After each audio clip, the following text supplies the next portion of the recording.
নমস্কার বন্ধুরা, কেমন আছো তোমরা সবাই? আশা করছি ভালো আছো। আমরাও খুব ভালো আছি। সকাল সকাল দেখো চলে এসেছি নবদ্বীপ যাওয়ার উদ্দেশ্যে লঞ্চ ঘাটে। তো সকাল সকাল এসে এই যে প্রাকৃতিক পরিবেশটা দেখছি, সত্যিই খুব ভালো লাগছে।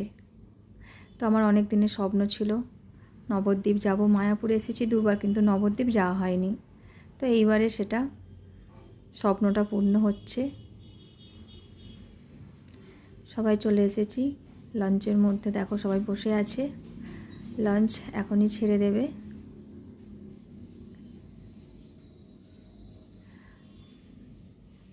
লঞ্চ ছেড়ে দিয়েছে, বুঝতেই পারছো এই যে জলটা দেখে।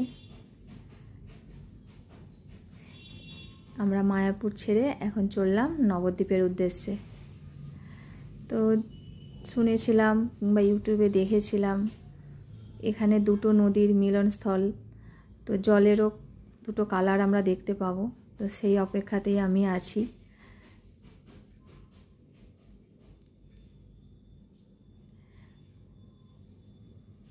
খুব ভালো লাগছিল সকাল সকাল এরকম প্রাকৃতিক মনোরম পরিবেশ।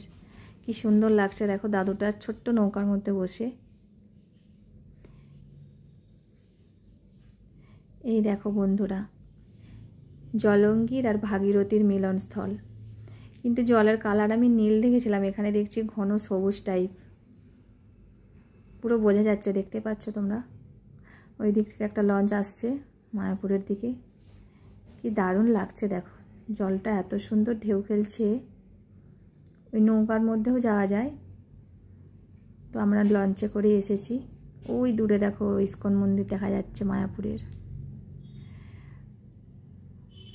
সকাল সকাল এইরকম পরিবেশের মধ্যে সময় কাটানো সত্যিই খুব সুন্দর, মনটা খুব ভালো হয়ে যায়।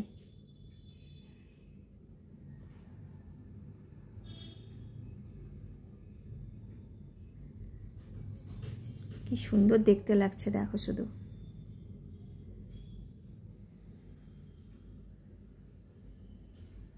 তো আমরা নবদ্বীপের কাছাকাছি চলে এসেছি। ওই দেখো লঞ্চ ঘাট, ওখানেই গিয়ে আমরা উঠবো। তারপর ওখান থেকে টোটো ভাড়া করে ঘুরবো। তো কোথায় কোথায় ঘুরবো অবশ্যই সেগুলো তোমাদেরকে ভিডিও করে দেখাবো। তোমরা পরের ভিডিওর জন্য অপেক্ষায় থাকবে। কেমন লাগলো ভিডিওটা অবশ্যই জানাবে। বা